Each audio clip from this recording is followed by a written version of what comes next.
Hello, everyone, and welcome to another episode of the Velero community meeting and open discussion. Today is December 8th, 2020, and we're going to start off with some status updates. Carlisia. Hello. So last week I was in community support. The team did a really great job giving feedback on the tilt setup PR. It made it a ton better. So I spent a lot of time addressing those reviews and also doing testing some PRs and reviewing them. And I don't know what time went. That's pretty much what I did last week. Did you get comments and things for the tilt piece that you showed last week? Yeah, I got great reviews. So it's I know Bridgette gave me an approval, and I think I added one more thing so that approval went away. Mm-hmm. It was a very simple thing that I added. So if you can give it another take, I can do that. And yeah, so it's ready to merge pretty much according to Bridgette. Awesome. I'll take another look at it today. It looked pretty close last time I looked, but thanks for iterating on it. I'm dying to start using it. I appreciate it actually because I'm really like just yesterday I made a huge mistake, like we were talking about Bridgette. I was testing a PR, and I'm pretty sure I did the shenanigans to send a trash image from that branch, and I didn't. And I thought the guy had a bug, but he didn't. You know what I'm talking about? It's just having to make the image and pushing it to the cluster to test. Yeah, I'd like to see this getting merged really soon.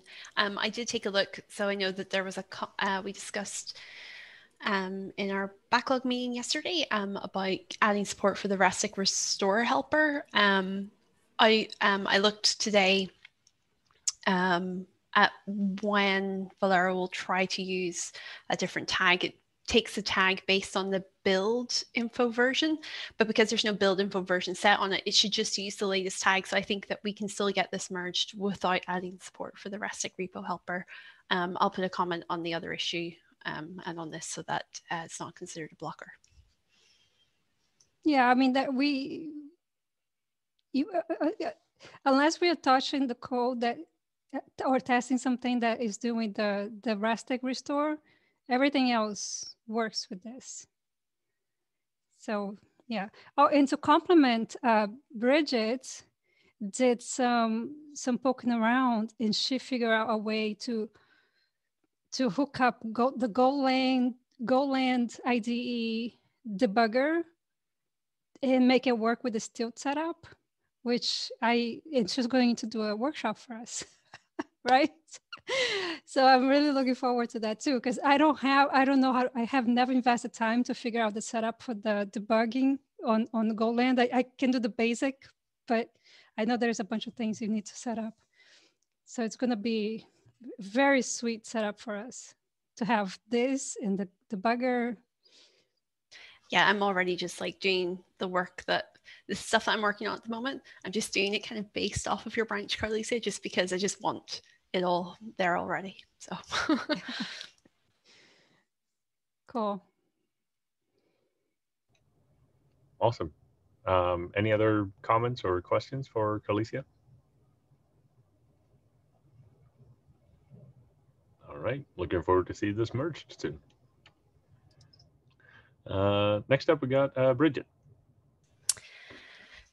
Hi. So yeah, I also felt like I spent quite a bit of time on PR reviews last week. And as Carlisia mentioned, I've been experimenting with getting the Delve debugger hooked up into the tilt setup, which was surprisingly easy to do, and it's very easy to get it set up either if you're using Golang or even any other IDE or just Delve itself. So I think you can use it with Visual Studio Code as well, or the Delve CLI. So once Carlisia's PR gets merged, I'm going to do a bit more work. I think there's a couple of edge cases to do with Rustic that I just want to figure out first, but it's mostly there. So I'll put a PR up for that once Carlisia's PRs merged. And then aside from that, I've been starting work on the support for multiple credentials, not necessarily making changes to support multiple credentials, but just some of the scaffolding work that needs to happen initially before we start introducing more sets of credentials. So it's kind of experimental work, things that I said in the design doc that I thought I could do. I just want to make sure that all of the assumptions and things that I made as part of that design doc work as expected. So there's just a bit of kind of an implementation spike there that I'm working on, just to experiment with that. That's me. Awesome. Any questions, comments for Bridget?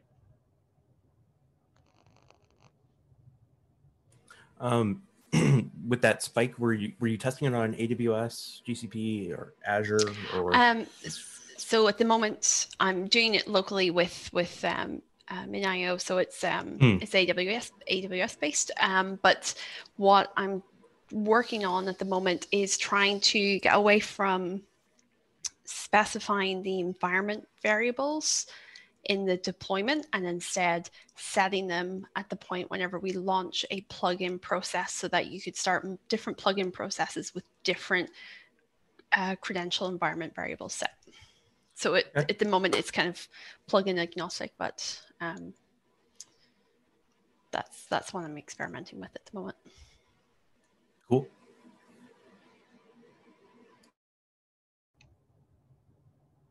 All right. Next up, we got Dave. Yeah, so let's see. So I was mainly working on VMware internal stuff. I've been working on getting the distributed data generator, the Kapishi thing, running on Azure. So new for me, Azure, and so that's been fun. It's looking pretty good so far. Cool. You need any help? No, I'm chugging along. All right. All right. Any questions, comments for Dave? All right. Blazing along here. So Nolan. Yeah, so last week I was doing a lot of PR reviews. A lot of them were design docs. So if I didn't get to yours, I'm sorry. I think I say that every week. Also working on our board processes.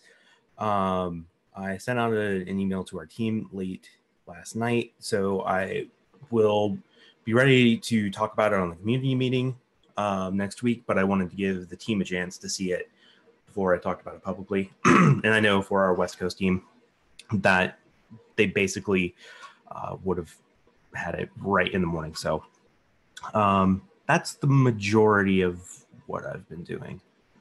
The very short snippet of it is we consolidated where Velero plugin issues will be tracked. Those will all be on the Velero core repo now. And that the main, there's a couple driving factors for that. Big one is it allows us to use GitHub Action, GitHub project, GitHub Actions. Not all of those are made for GitHub org level boards. And the other one is there were a lot of issues getting missed because they weren't all in the same view. So that's to help alleviate that issue. The one exception to that is the Helm chart. The Helm chart is not being rolled into the core Velero repo for issue reporting because it's still different enough, and there may be other Helm charts in that overall Helm chart repo that aren't relevant to Velero, so we don't want to route those issues over.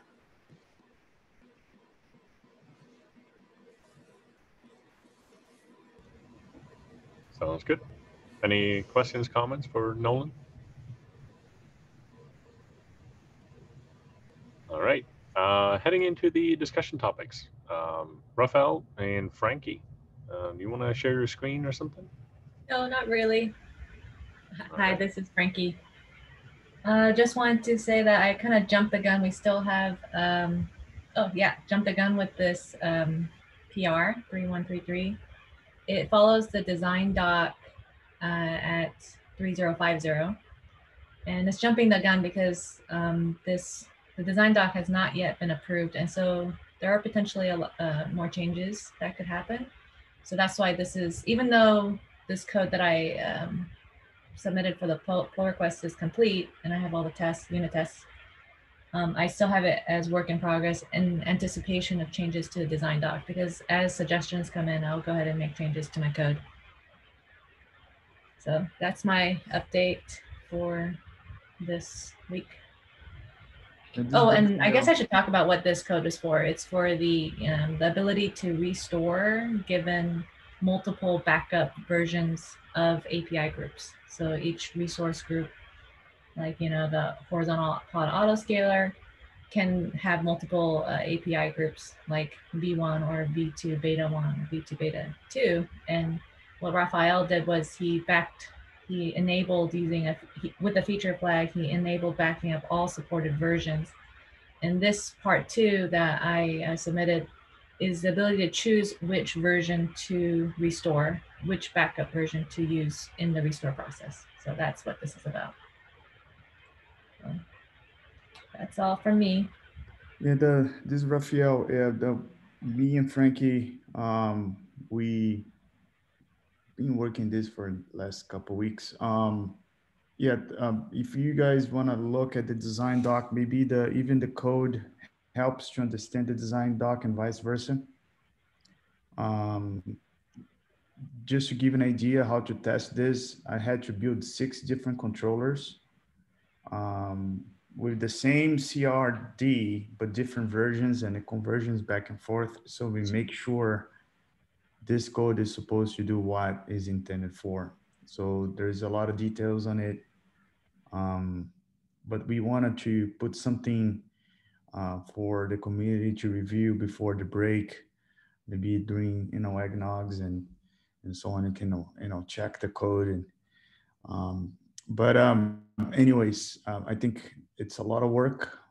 I still, in my opinion, needs to be done, and we've done. And I appreciate anyone to jump in and look to see if all this makes sense.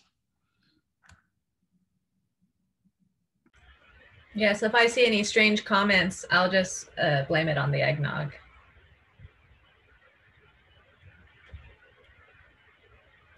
I think that's wise. Any comments here? Questions? I haven't had a chance to go back and look. I know I talked to Frankie early last week, but I hadn't had a chance to come back to the design doc. Excuse me. I think it's in really good shape, personally. So I'll take a look at this PR, this code as well, and hopefully we can get it merged before the break. At least the design doc. I won't make any comments on the code yet since I haven't looked at it, but yeah, I'd really like to get the design doc in before the break. Nice. I haven't gotten to this at all, and it might be in the design doc. But Rafael, you said you built 6 different controllers to manage the versions of the CRD, different versions of the same CRD. What was the difference between the controllers? Yes, that's a great question. Jonas, can you click at that link in the middle of the page? It has examples for Project Velero. So we narrowed down 4 cases during migration. And we came up with this CRD called Rock Band, and they have different versions. So each case, on those 4 cases, we have a source cluster and a target cluster. Each one has a combination of the version. So for each combination, we had to build a controller with the conversion logic. So from all those 4 cases, I can tell the case D, that's the one the trickiest. Because today, by default, we already take care of case A and case C. And case B is very unlikely to happen unless someone really messed up on your life cycle of your CRD. So case D is that what we're gonna look very, so if you look how the source cluster gonna look like, you have a V1 preferred version, and then you support V2 beta 2 and V2 beta 1. This is actually the horizontal pod outscaler situation. Time goes by, your CRD gonna have new versions. So the target cluster, if you see now, the preferred version is V2, and no longer support V1. And that's the case D that it's gonna be most likely that is beating us already. So the conversion logic really, in this case, gonna look common versions that supported and use them. Because today we only use preferred. So case D today, Velero doesn't work, right? Because V1 is incompatible with V2. But hey, there's an intersection, V2 beta 2 and V2 beta 1. Why we cannot use those? That's exactly what our code is doing. Picking up the common versions and even giving ability to the user to cherry pick which version you want. Does it make sense? Yeah. And so the that other was in the two? details. So we are, and each case directory has 2 controllers. So that's why we had to build controllers to support those versions. And the other two, so you have 4, the other 2? Yeah, we were able to reuse controllers. So if you click on case D directory link, you're gonna see the source cluster points to a controller on case B. Because if you look, the source cluster on case B and case D, they're exactly the same. So the controller, Rafael, I think Carlisia was saying you had 6 controllers and Yeah. 4 are you have 4 cases showing, but there is actually not a correlation between cases and controllers, right? so each case has a source cluster and a target cluster, and they have different controllers. So it's 4 times 2 equal 8 controllers, but we were able to reuse 2 controllers. Oh, got it. Got it, because you reused. Yes. Got it. Okay, thanks for that explanation. Yeah, it is the same CRD, but code-wise, it's a different controller because you have to convert back and forth. And depending on the instance. It's very devil's in the details here. We don't want to screw up,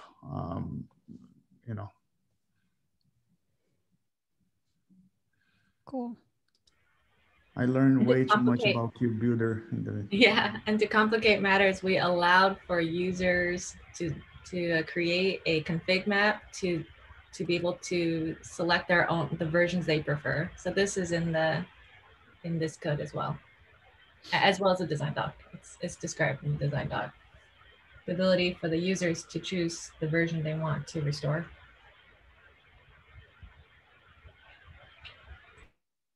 Okay. And of course, all of this is wrapped by a feature flag. So we're not gonna go and force people to use that, right?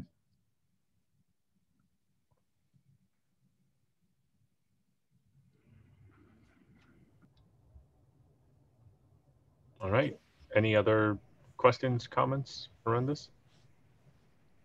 I think this is, just to reiterate kind of what this is, the high level what this is for. It's for jumping between versions of Kubernetes when you're not going 1-to-1. so you're not going 120 to 121, you're going 120 to 126 or something like that.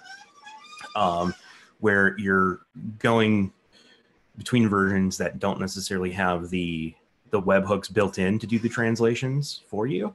So this expands Velero's scope such that your backups can last a little bit longer. They can become more archival, that kind of thing. So just to give the bigger picture.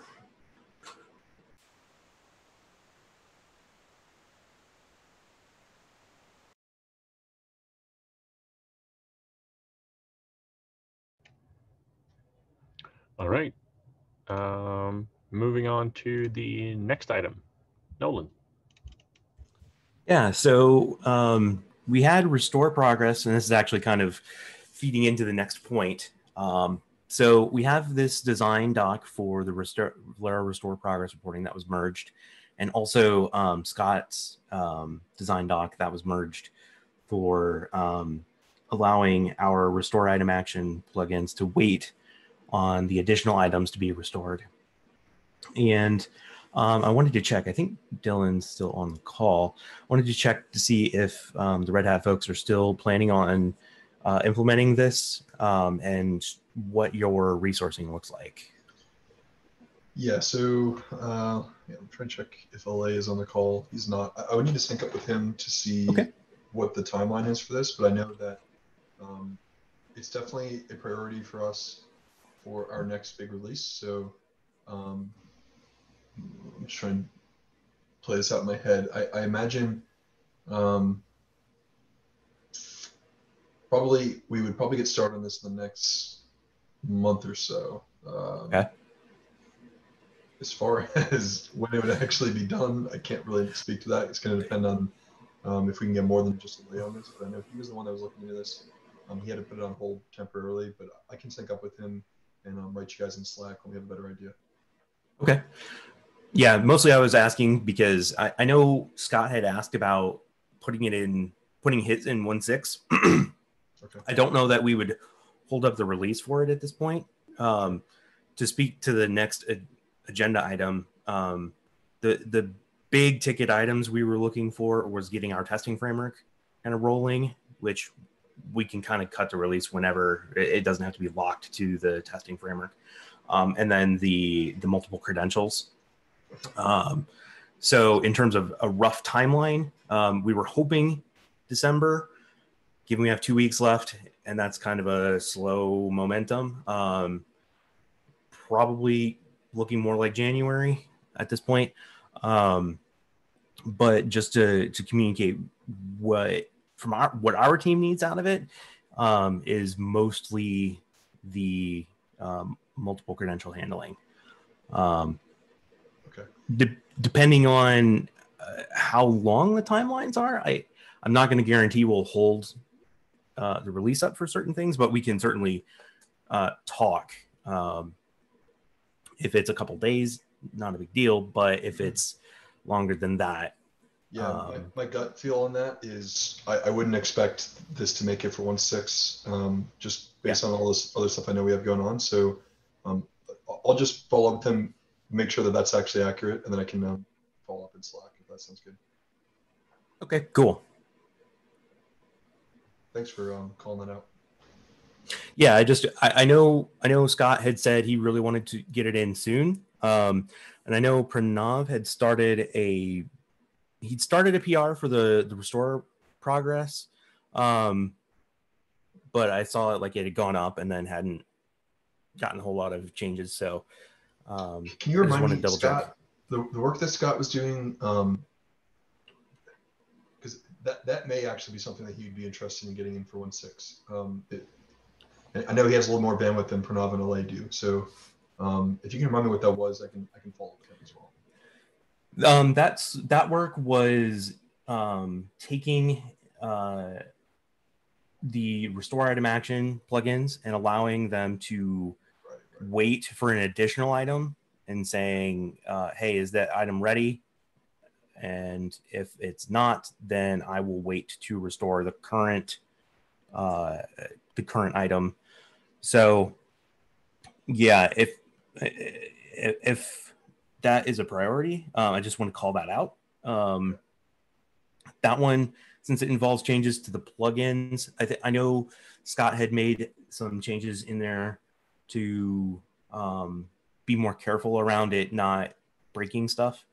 So I don't think it's going to be backwards incompatible. So as long as the actual implementation isn't backwards incompatible, then I think we're okay. Okay, great. So yeah, I'll reach out to Scott and Pranav in LA, just get a gut feel on all this stuff, and I can write you in Slack if that sounds good. Yep, that works. Awesome. Thanks so much. Yep, thanks.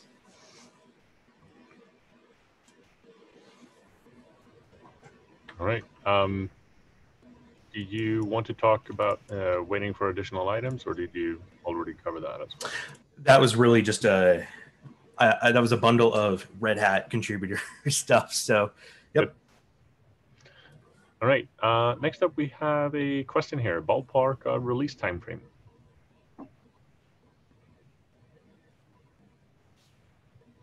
Who's that question from? That was me, because All right.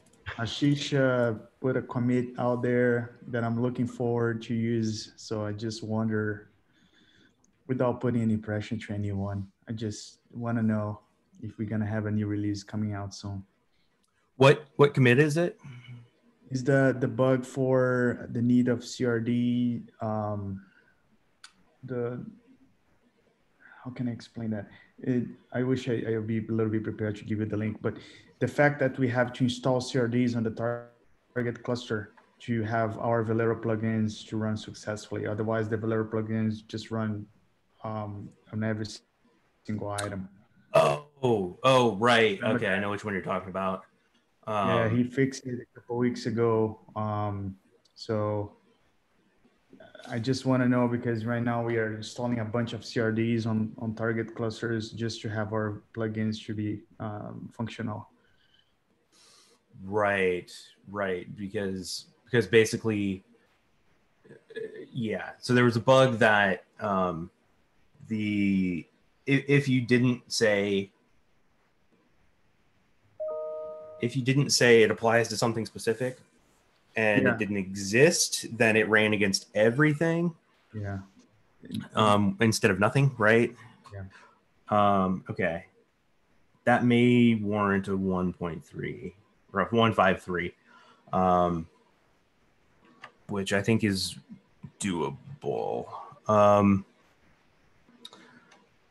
I can look into that and see if we can get a 153 out in the next week or so for that fix. 1.6 is probably going to be January at this point. But yeah, for bug fixes, how long has it been since 152? It's been like 2 months. October 20th. So. Okay, almost 2 months. Okay. Yeah, that was kind of a big thing because we thought we had fixed it, but we only fixed one side of it. Item, yeah.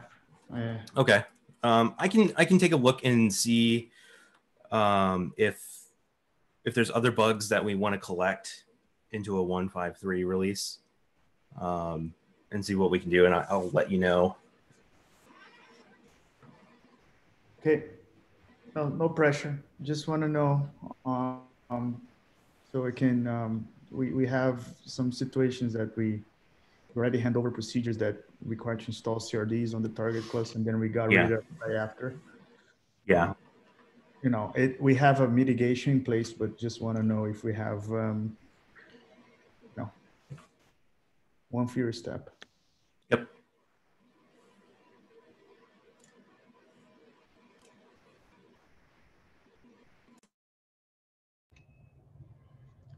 All right.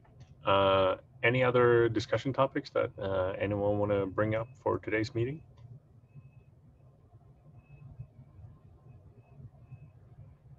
All right.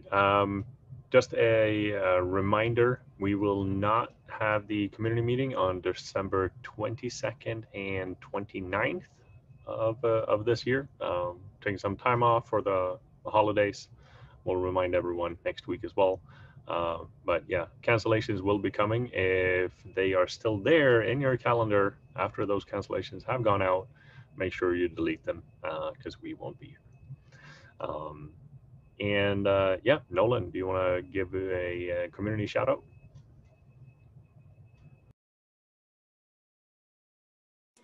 Yeah, so we didn't have any merges from the community this week, but wanted to say a thank you to Swanand Shende for helping out folks and responding to questions in our upstream Slack channel on the Kubernetes Slack. Very much appreciate that. And we noticed that. So thanks. Love that. Thank you so much. All right. That is all for today, folks. Have a fantastic rest of the week, and see you all next week. Take care. Bye-bye. Thank you.